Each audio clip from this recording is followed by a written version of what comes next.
Christian loses federal lawsuit must end child conversion therapy practice. In March 2018, the state of Washington passed Senate Bill 5722, which restricts the practice of conversion therapy for minors in the state. Brian Tingley, a licensed marriage and family therapist, refers to the law as, quote, the counseling censorship law. Tingley sued the state, accusing the law of intervening and controlling his practice.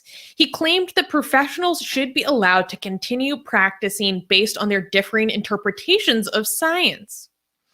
On August 30th, a federal judge dismissed Tingley's suit, citing that the bill's purpose is, quote, not to infringe upon practice because of their religious motivation, but to protect the physical and psychological well-being of minors, including LGBT youth, by protecting them against exposure to serious harm caused by conversion therapy.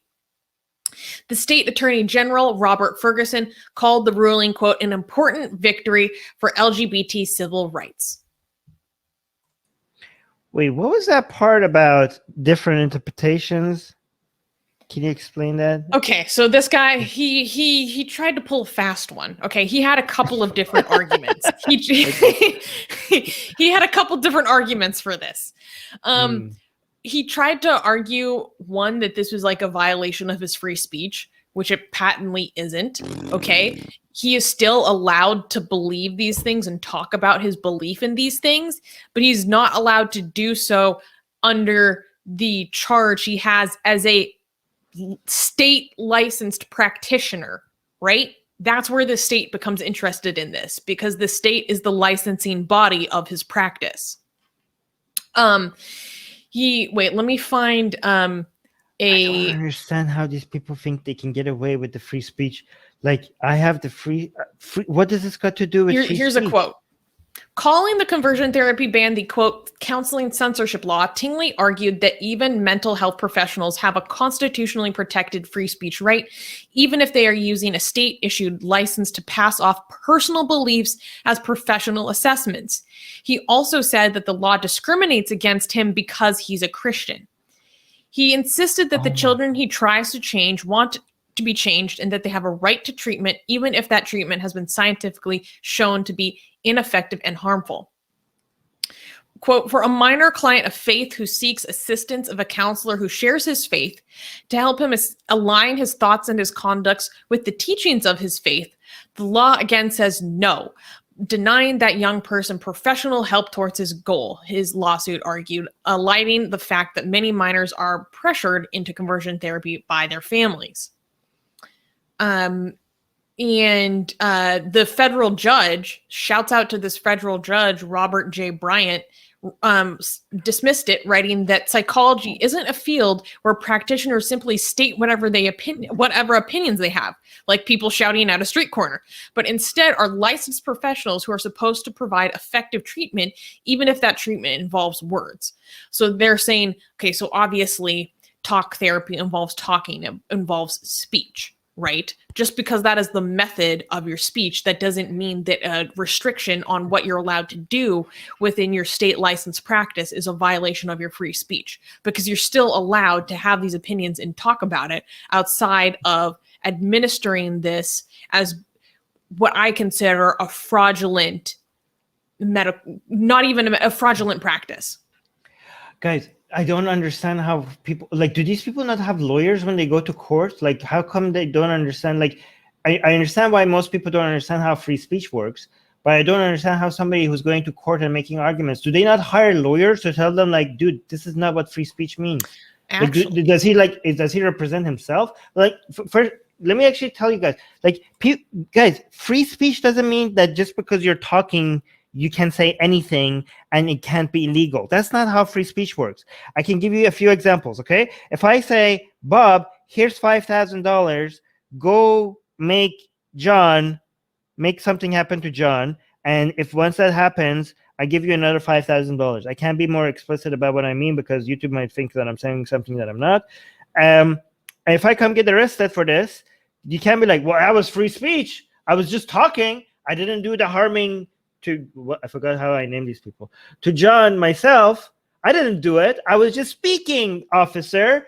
Isn't my speaking protected under free speech? If I promise Bob $10,000, this was actually, let's say I didn't give him anything. I just promised him $10,000 if he does something to John. Okay, this was just speaking, so it should be. It's not protected under free speech. This is like a conspiracy to commit murder or something. Okay, in the same way, if I say, "Hey, Jesus, if you drink this, it will cure your cancer," okay, or whatever. My depression, okay? I'll drink it right now. It does, okay? And this is just water. There's nothing else if it's here. acid, I'll do it. All right? If you give me $5,000, I will give you this, and this is the cure for everything, okay? Let's say Susie doesn't even buy this from me, and I just keep telling everybody, like, guys, this is $5,000. It will cure anything that you have. If I get arrested, I can't just be like, that was free speech. I was just talking. No, that's a crime, okay? Free speech, you're not just sharing your opinions, you're actually committing fraud. This is illegal under something else. So you can't just be like, well, I'm just speaking. No, you're practicing medicine. You're giving like health advice to people on something that is completely like non-scientific. First of all, it's not even health advice because it's not like this is a disease that you're like healing. But anyways, you get my point. You want to say something, because I wanted to highlight something. Well, this is very important because this is something we're going to see a lot of coming up. So you were asking, who the heck is who was involved with this lawsuit? Would he represent himself? No, he was represented by the Alliance Defending Freedom. And so Alliance Defending Freedom is, I don't know exactly how they're constructed, but kind of like a legal group that takes up cases ostensibly that involve religious freedom. So they are also the group that is representing one of the Christian teachers in Loudoun County, Virginia, who was reinstated after he expressed his disagreement with the transgender pronoun policy for students. And now they are representing him in a class action lawsuit against the county school district. So the Alliance Defending Freedom, when I've been doing research on a lot of these stories that we've covered over the past like few months, they keep coming up over and over and over again. I believe the Alliance Defending Freedom, actually, they might have been involved with that Hobby Lobby case. Don't quote me on that.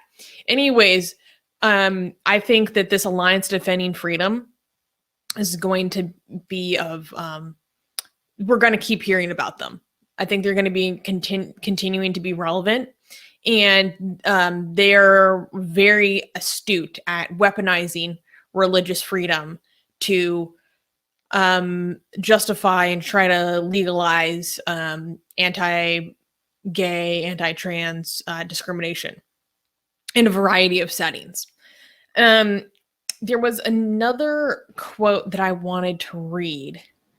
I have a question. I hear my puppies in the background. Is it bothering anybody, or is it fine? I didn't even notice. Maybe my brain just turned it off. Oh, people in the live chat are saying they hear it, but they like it. They like it? Is it okay? So it's not, but if it gets like, let us know if it's like not, if it gets annoying or anything. I could tell somebody to go do something about it. I do want to highlight one of the comments, but you go first. No, go ahead. All right, so Yuval is saying, good news on the conversion therapy being banned or whatever. But then he continues, note the hypocrisy though. Some people that law this would support clinics for youth gender reassignment. Well, Yuval, I am one of those people. So this is not hypocritical, because the difference is one of them is scientific and the other one isn't. There is no hypocrisy here. You just don't understand science. Anyways. Okay. But this is very interesting to me. So I don't know if this is something that's going to have to go to a federal level at some point, because this was successfully struck down by a federal judge ruling over this case where he was suing the state of Washington, right? However, quote, not all localities have been as successful in defending bans on conversion therapy. Last year, a federal appeals court sided with conversion therapists in a lawsuit brought against Palm Beach County, Florida, ruling that therapists have a First Amendment right to try to convert children from being LGBT to straight. So that's an inconsistency there. I really hope, I don't know if there's any political will or push for this, but in my perfect world, we would have Congress pass resolutions against this kind of thing. Ideally, I would want conversion therapy to be flat out illegal because it is a fraudulent practice. But without that, I will 100% take making it illegal for minors. That is the bare minimum. It can't be okay to expose children to practices that are psychological torture and non-evidence-based practice. I don't understand how this is any different. Well, it is different in some respects just because one is more physical.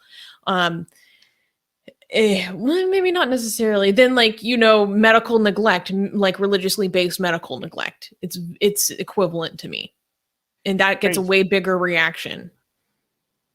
Okay, I have to address this. Copycat, you're saying medical transition should be done to kids, so both is wrong. Okay, it's not medical transition that is happening to kids. It's puberty blockers. Puberty blockers are not medical transitions. Puberty blockers gives the children the opportunity to decide whether they want to transition or not once they're adult.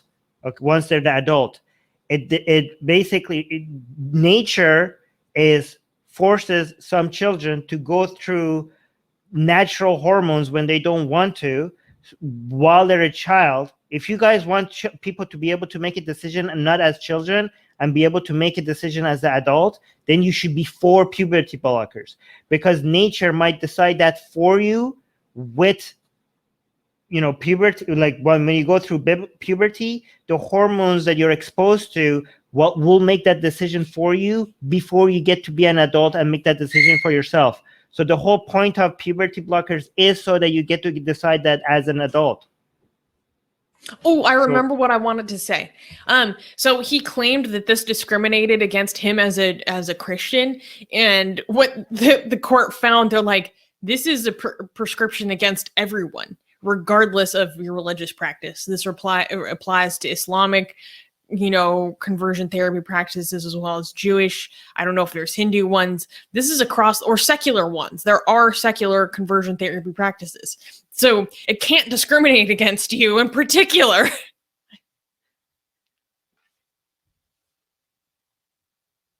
You're muted. There's a lot of unscientific stuff in the live chat happening.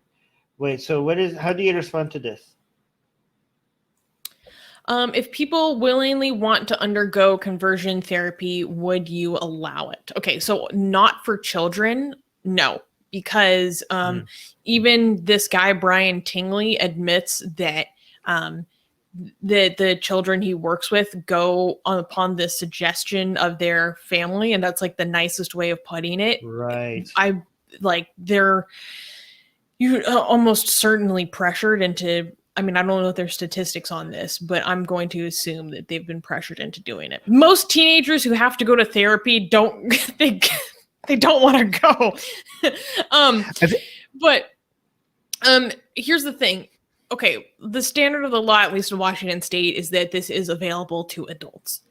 Okay, so out of the two options, I do think that is potentially less harmful, because hopefully as an adult, and this is not the case for everyone, you are more independent. Perhaps you are not under the pressure of other people in your family or community. If you are, and that is what's informing this decision, then that's not something that I would support. But in general, I don't support fraudulent practices, right? So that's the standard that I'm coming from. I don't think that they should be available to adults. And it's not evidence-based. Yeah, I think so. There's the question, let's just focus on adults, right? I think the question is misleading because the restriction doesn't come from the side of the person that from the demand side. The restriction is coming from the supply side, right?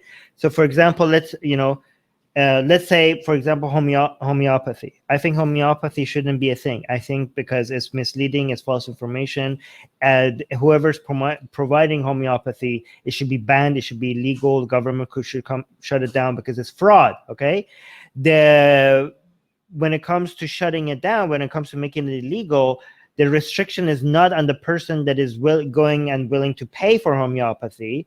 That's not where the restriction is coming from. The restriction is coming from the clinic or the people who are advocating, promoting, or selling homeopathic medicine. That's where the restriction comes from, right? So when you say, like, if people willing to want to undergo conversion therapy, nobody is suggesting that the people who want to go undergo conversion therapy, if they're adult, nobody is saying that the government should step in and say, you're not allowed. That's not where the restriction is being suggested. The restriction is coming from the person that is providing it. So for example, let's say, going back to my example, if I say, like, hey, Suze, this cures everything. You want it for $5,000? And Susie, like, yes, give it to me for $5,000, right? Are you saying, like, if your question is, like, shouldn't Suze be able to seek that? And that's the wrong question, because nobody's suggesting that the government should step in and stop Suze from seeking that. The government should step in and stop me from providing that, because this is fraud. This is a lie. This is like medical, misinformation, and so that's where the restriction is coming from. Does that make sense? Hey guys, if you're a fan of blasphemy and sexy Callie, like me, then you need to be sure to subscribe to our newsletter, link in the description below. Because if you subscribe, we will send you a free copy of our Blasphemous Art ebook. And let me tell you, it is the tastiest blasphemy that you can find anywhere available today. And we are so generous with our blasphemy that we continue to send you more blasphemy every week. So make sure to subscribe, link in the description below.